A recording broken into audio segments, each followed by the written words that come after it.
What's poppin', y'all? Welcome back to another episode of NBA Weekly. I'm your host, Pee Wee the Plug, and in today's episode, we have to talk about Giannis Antetokounmpo. Now, listen, I am very aware that it's still early in the NBA season. We're only 5 games in. We have 70-plus games left to play, and I know a lot of people don't like early MVP chatter or premature MVP conversations, but in my opinion, what Giannis has done to start this season deserves acknowledgement, and also, I believe he's setting the tone, laying the groundwork and foundation to set himself up to ultimately win his third MVP. And if he continues at this pace, and if things continue to go the way that this going, Giannis could set himself up to have a unanimous MVP type season. The only person that I see early on right now that can challenge Giannis in any way, shape, or form is Ja Morant. Ja has the performances. Ja's team is having early success like Giannis and the Bucks.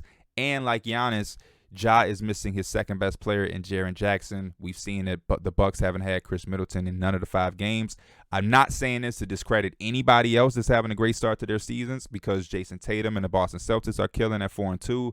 Donovan Mitchell and the Cavaliers are at 5-1, and Donovan's been on another level. Trae Young and the Hawks are starting off with the season really, really good. We also have Devin Booker and the Suns, Damian Lillard and the Portland Trail Blazers, and even Luka has had the performances, not quite the success of all of the other teams, but Luka's start to the season has been historical, to say the least. But Giannis always is going to have the counting numbers for sure. So we can go over the counting numbers of 34 points per game, which would be the highest he's ever averaged. I don't think Giannis has had 30-plus. Last year was, 29.9, right on the head, but he hasn't had that 30-point per game season in his career yet. But 34 points a game, 14 rebounds a game, 5.8 assists. He's shooting at a 60% clip from the field. He's also shooting 35% from 3, and he's shooting 63% as from an effective field goal percentage perspective, a block and a half per game, and almost still a game. But for me, what's standing out early is when we talk about MVP seasons, you need to be winning, which the Bucks are undefeated. You have to have narrative, which I think the narrative is Giannis becoming one of the best players of all time and doing this while his second best player is hurt, and ultimately winning a second championship in the city of Milwaukee, which is kind of mind-blowing that they even won one when everybody was telling Giannis that he would need to leave to accomplish that. And then last but not least, the performances. The signature performances are always needed to support the case of an MVP. And Giannis in 5 games, in just 5 early games, already has a few. Giannis in 5 games has 2 40-point performances. One of those 40-point games, he only played 27 minutes. And I understand it's the Houston Rockets, but every team in the league is going to play the Houston Rockets multiple times this season, and I doubt anybody has a 40-point performance in just 27 minutes. Again, I know it's just the Rockets who coincidentally, no coincidence, I should say, Ja had his best scoring performance of 50-something points against them, and now Giannis. But the difference is the 27 minutes. The guy shot 80% from the field. 80% from the field. Now, 44 points, 12 rebounds, 3 assists in 27 minutes. It's crazy. Then he had another 40-point performance in the next game. He had 43 points, 14 rebounds, 5 assists, 3 blocks, and a steal against the Brooklyn Nets. Head-on against Kevin Durant and the Brooklyn Nets. Another standout game that he had in the signature performance, in my opinion, is the latest game against the Hawks, where Giannis really had to rev it up in the fourth quarter to propel them to that win, where Trae Young was giving the Bucks everything he had to try to help the Hawks win that game. But Giannis came in the fourth quarter, shut everything down, and said, "We're going home with a victory." And the first game of the season for the Bucks, to me, was an extremely standout game. I know a lot of people are going to say it's the first game, but I think that game is going to say a lot about the Bucks as a defensive unit throughout the course of the season. That may be one of their most highlighted nights. Holding Joel Embiid to that type of performance.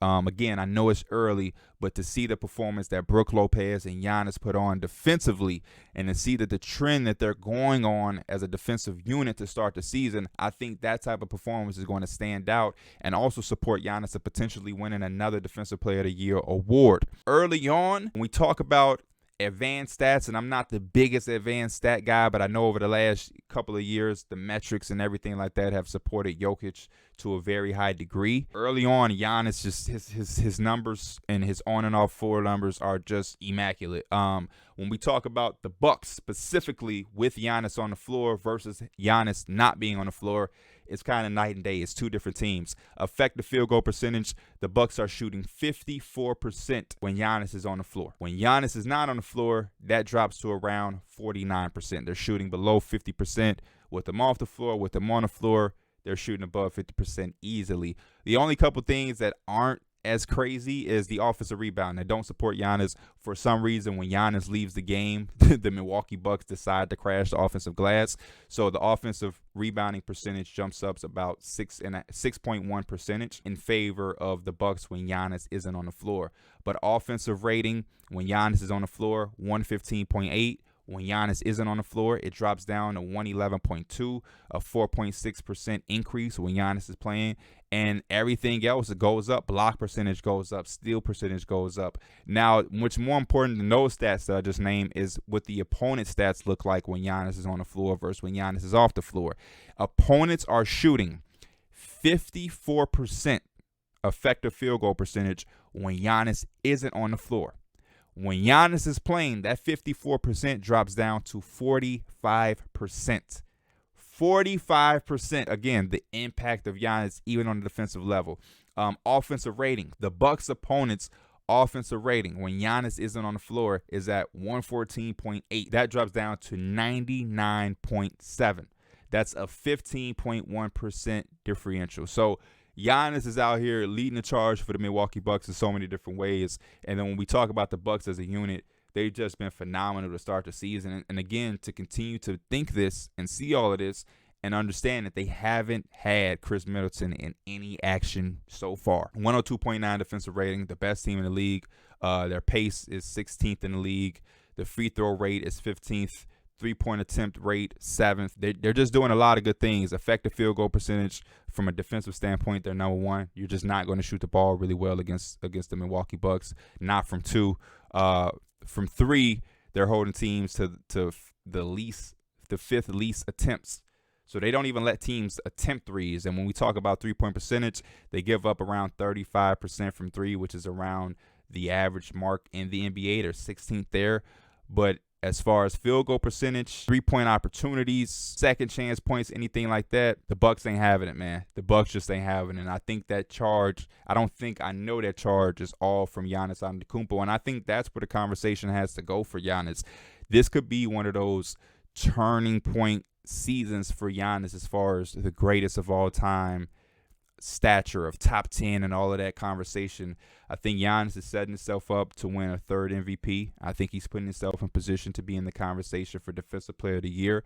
And if the Bucks continue to play this way, knock on wood, they don't have any other extreme injuries outside of Chris Middleton, and you put Chris Middleton back into the mix, they're going to be a team that's going to be competing for a championship. In the preseason, they are who I had playing against the Clippers in the finals to face off for an NBA championship.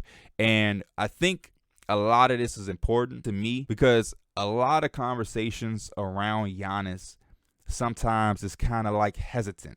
For whatever reason, when we talk about Giannis as an overall basketball community, there's still some things that people talk about from a skill aspect. And I understand Giannis doesn't have the most skilled game where he's, fundamentally sound in every aspect of the game or whatnot.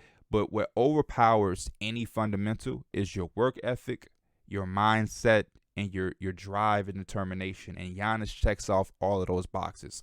And I think we have to start having this conversation on Giannis being one of those guys. He is right now unclear, uncut, the number 1 undisputed best player in the league. We talk about Shaq. We talk about Wilt. We talk about all of these dominant forces. And there's never any buts.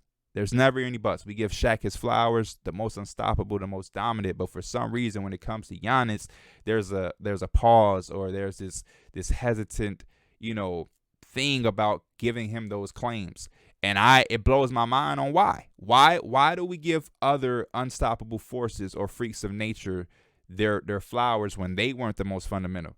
Shaq didn't have some fundamental sound in the game. He wasn't some guy getting it off the glass, putting it between his legs, heads on and things like that. Giannis plays the same type of game. The only difference is Giannis is a much different athlete where he can grab it off the rebound and go and push in transition. He has become a better patient passer out of the post and the break, top of the key, attacking and making defenses collapse. He's making his decisions a lot better, a lot crisp. He's become better defensively. Is he still the greatest point of attack defender? No, but when we talk about anchoring a defense and being a weak side help, Giannis has always been phenomenal in that standpoint. I think he's learning how to take over games. He's trusting his teammates. He's one of the most unselfish stars, one of the most humble guys. And there's still this hesitancy around his name when we talk about the upper echelon in NBA basketball. And another criticism that a lot of other guys got was LeBron James leaving Cleveland, going to team up with Dwayne Wade and Chris Bosh in Miami, then leaving and going back to Cleveland to team up with Kyrie Irving and Kevin Love. Kevin Durant leaving Oklahoma City to go team up with the 73-9 Warriors. Giannis doesn't have that type of asterisk or dirt, quote unquote, on his resume. Giannis stayed in Milwaukee. Giannis stayed loyal. And Giannis never had the support system that a lot of guys had. Like there is no Kevin Durant looking to run to Milwaukee. You know, there isn't no disgruntled free agent star or guy on the team that's looking to request a trade that's trying to force them ways to Milwaukee.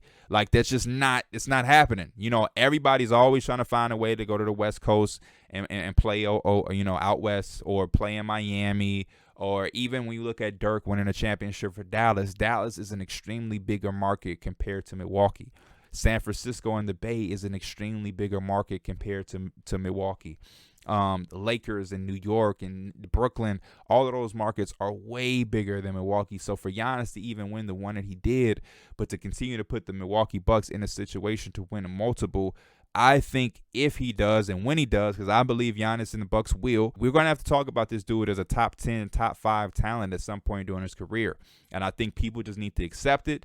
And we got to start giving him his flowers now and acknowledging what he's doing while it's happening. Let's not have a situation where we're acknowledging Giannis in the past and it's like, oh, man, I really wasn't appreciating his game, but this dude was phenomenal. When you look at Giannis as a player that's being built around, in my mind, with Giannis creeping up to 28, again, he has 2 MVP awards, a Defensive Player of the Year award, countless All-Star appearances, and All-NBA, All-Defensive, and things like that. He has a championship, Finals MVP, and he's about to turn 28 in December. I have no reason to believe that Giannis or the Bucks as a unit and a franchise are going to slow down anytime over the next 5 to 7 years. The way Giannis is as a basketball player is going to allow the Milwaukee Bucks to compete for championships for the next 5 to 7 years or decade even. Giannis does so much on the floor, and I do want to acknowledge the point that, yeah, when you build around Giannis, there are certain things that you have to be weary of, or things that you have to have specifically, like spacing and shooting, and a big like Brook Lopez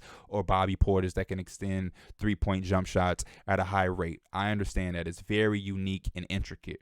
But because of everything that Giannis has to offer, the Bucks are never desperate for high-level talent or players. Giannis is such a phenomenal NBA talent, from defensively, offensively, rebounding, assisting. He does everything at a high level, that all you need is a little bit of talent around him. We never saw a situation where it was like, oh man, Giannis just needs to have another top 5 player around him. Giannis needs to have another top 10 player around him.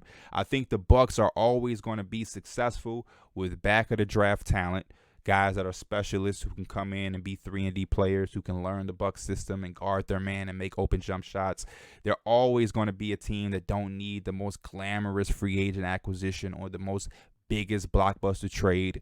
Having Drew Holiday and Chris Middleton, guys that I do acknowledge as help to Giannis, but I do think it's a lot different than having to go out and acquire some of the talent that we've seen other stars rely on year in and year out. Again, I say everything and say Giannis is setting that groundwork. He's laying down the foundation, and I think he's going to solidify himself in a position to win this MVP unanimously if the Bucks are able to stay on track with everything that they're doing. And on top of that, he can walk out again with another Defensive Player of the Year. And if he wins that championship, basketball world and basketball community, be prepared to catapult this dude into conversations that you're going to have to put him over some guys that you love. It just is what it is. I'm Pee Wee the Plug. This is NBA Weekly. I'll see y'all next episode. I'm out.